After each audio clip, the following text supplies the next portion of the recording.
They pack a punch when they group up and play with their ultimates. Ice going back in with the arrow into Starstorm. They take down the Necrophos. He's going to be respawning in a second with that reincarnation here as Moon forced to retreat, silenced up. Does get the leap away, though. Wants to maybe turn around and help Ice, who is somewhat on his own against 4 heroes. Stunned up. He's in all sorts of trouble here. Crystal Maiden just wants to get the hell out of there, but I don't even know if he can do that one. Drops a freezing field. Miracle gonna not get the kill himself. It's Kuro getting a double kill of all things. And oh, he gets a triple! No the Arcane way. Curse. It just kept whittling away at the Mirana, who just wanted to get a bounty rune. He had 1 charges too. Was he on cooled? He must have been on cooldown. I don't know. I don't think so. He was running. He'd been running away for a while, but maybe I did not honestly see. So I think recognizing that his team may find a fight right away, and they sure as hell are. They're going to go right in on Ice, who does have reincarnation, but he's been swapped out of position. Something you talked about. And Kuro with the global silence gets arrowed though before he can use it. If they can kill him quickly, that'd be huge for them. And it looks like they'll succeed in doing so. No global for this fight. The Reaper comes out. They don't get the Reaper kill on the Wraith King, but he still goes down nonetheless. And it's Mind Control kicking out 2. Moon's BKB. He's trapped the Sprout block. What a play from Nature's Prophet, blocking him on the low ground. He couldn't get out. He had no leap charges left. And Mushi in trouble as well. Should be finished off. Miracle getting the kill in it all, as they go hunting for more. Jabs can't get out of the Sprout. 1 or 2 more right clicks. Miracle. Huge place. Gets the full team wipe. They might catch Matumbo Man top at least. Got Spirit Vessel charges to reduce the heal, but hey, there's still a global silence. Moon goes in with the BKB though. Tries to leap in and finish off Matu, who does have the Ghost Shroud Death Pulse heals. They're going to immediately kill the Crystal Man. They do end up finishing off the Necrophos, but Spectre's in here just cleaning up, takes down the Wraith King with the help of the Diffusal Blade. Didn't have reincarnation anyways. Mind Control dusted up. That does allow Moon to get the kill on him, but Moon, out of leap charges, once again in some trouble. Ninja Boogie getting like 2-shotted by Miracle, who's got a double damage on Spectre. Wants some more, wants Mushi, but can't quite get it because Mushi has actually salvaged this fight with the help of Jabs. These 2 heroes holding their own, but Miracle, he's a little bit stronger. He's got the Aegis. The Spirit Vessel's going to take him down low. Mushi just doesn't want to deal with him. Toss him, do something. Get rid of that damn Spectre. He will respawn with the Aegis. Mushi, does he go for another kill? He's going to Avalanche and just blink away, it looks like. Dagger's going to chase him down, though. Miracle, I think, is going to dive this one. You can't disjoint that with the Blink Dagger, and Miracle's going in for the Fountain. He's got the Diffusal Blade. Where's the buyback? Somebody help Mushi out. He's too late. Oh, he's already dead. Moon even bought back for it. Miracle knew, and Mushi did not, apparently. You got to get out. He shouldn't have stuck around. He needed to blink away sooner. Maybe he should have gone more right-click heavy, like Dragonlance or something. Oh, instant kill. What a grab. 2 minutes. He just bought back as well. Kevin, this does not bode well for Mineski. Yeah, not at all. A dieback with a Reaper kill is, you know, in SEA you call that Facebook time. That's when you tab out, you get on Facebook, and, you know, you go do something else because you're not playing Dota for the next couple of minutes here. Spectre, Miracle, he is playing Dota. He's holding around, he's juking them. He's making all the plays here. Takes down the Wraith King's first life. Didn't quite burn enough mana here as there were mangoes on the Wraith King as well, but he will easily kill him a second time. And Liquid on the high ground are going to look to focus down the tier 3 tower now. Earn charges to heal up Miracle, get him back in fighting shape. Man, it is not just Necro being effective against Wraith King, it's also the Vengeful Spirit. The fact that he doesn't have any armor items, and he has to deal with Wave of Terror and a Medallion, even right-clicks kill this guy so fast. That's where, yeah, the itemization is maybe just being not quite what Mineski needed. Even 3,000 gold on Ice that hasn't been spent. Just seems there's this level of uncertainty about what to do. And Mineski go down. Game 1 going Liquid's way. Man, Liquid is so good at Dota. That looked like one of those ultra stomp games where the laning stage was a massive deficit, but they just pushed it and pushed it. It's like they were losing and they still took good team fights. I still don't know which way their cores are going to go. I could see Avenge Core laning okay against a PA, just lots of nuke damage, just nuke her. It's the way to beat her. Back for the Tiny. Okay, so not unexpected. Here that's, you know, going to have a good lane. You got to imagine, or at least a decent lane. Will be an Edge core, so it's like Pugna just going to go mid lane.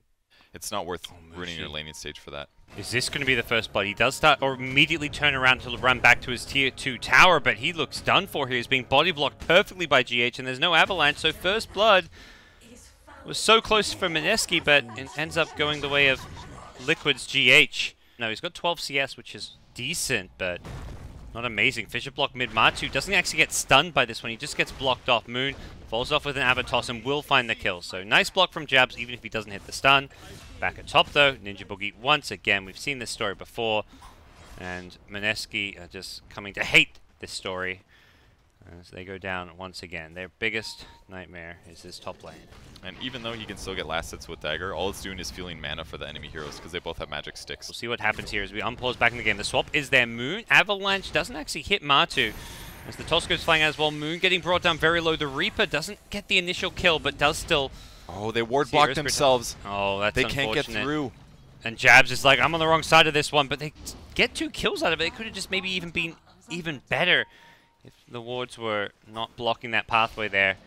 Mushi with his Desolator completed would love to find somebody else to jump on, but just doesn't have that target. And while this is all going on, Mind Control is down bottom with a siege creep, and he is pushing a tier 2 tower.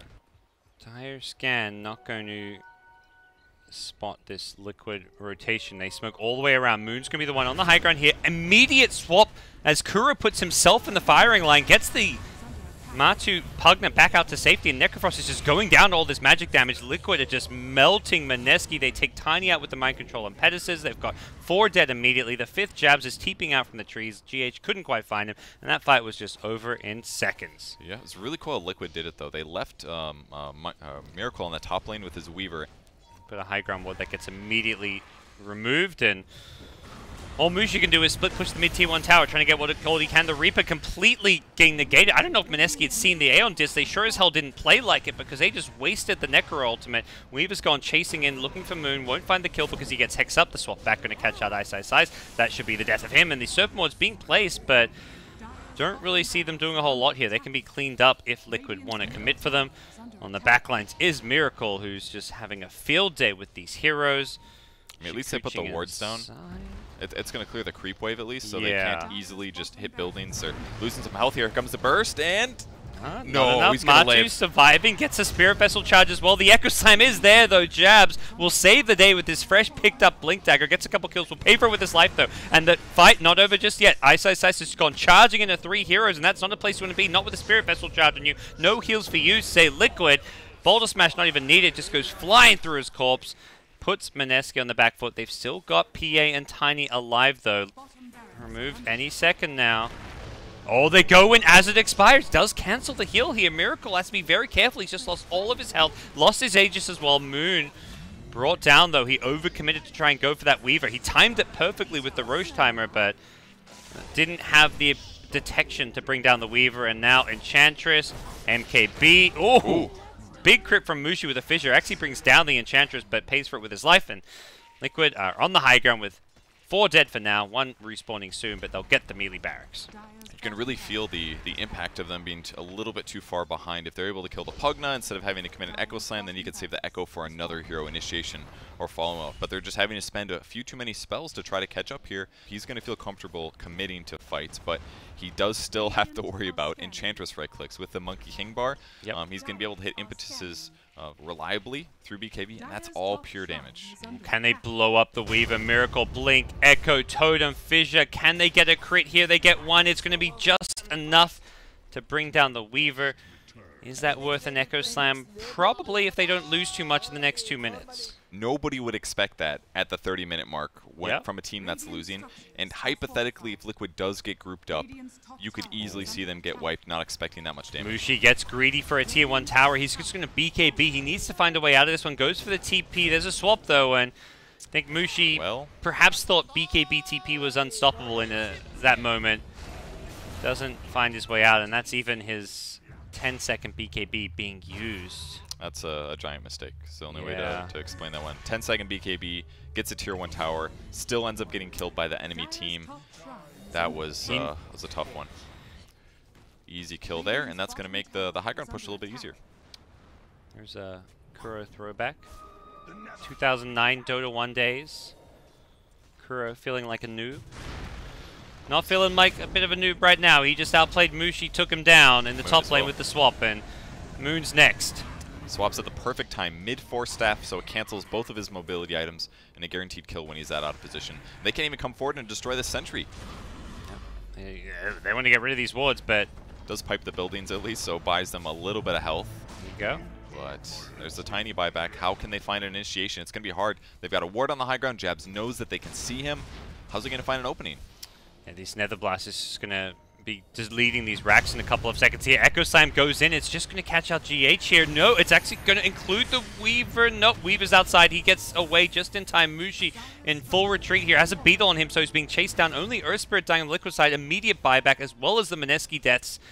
Shaco wants back in, knows he needs to defend, but already the racks are dead. Matu able to just blast them both down simultaneously.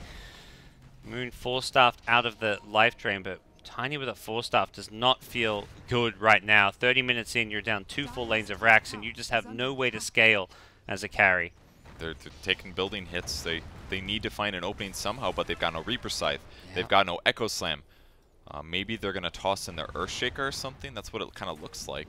And tossing it back over for the follow-up. And the Fissure, so keeps him inside the base, but Kuro, he's there with the swap set. He goes on the outside. Jabs needs to be careful, though. That's a dieback from him. And Weaver also going to buy back and time-lapse in. Miracle, full health immediately. The swap save from Kuro was nice, but Jabs made sure they could finish off the kill. Unfortunately for Mineski, I believe this is going to be the end, at least the end of their racks here, and perhaps this series as a whole. Mineski, they fought to the bitter end, and they're going to keep on fighting, but down Mega Creeps, there's just not really much of a play to be made. They have no wave clear, no Battle Fury on PA, no items on Tiny. They're trying to just get the last few couple of kills here, but it's just misery, despair, and death for them, as Moon will be the last death of the game. It's going to go to Matu. Wants an extra kill on the board to help out his team. So what a team fight, and what a game from Liquid. I mean, game 1 looked a little rough, but watching game 2 now, it just felt like that laning stage from Mineski was an outdraft and a fluke, because this game 2 felt so simple.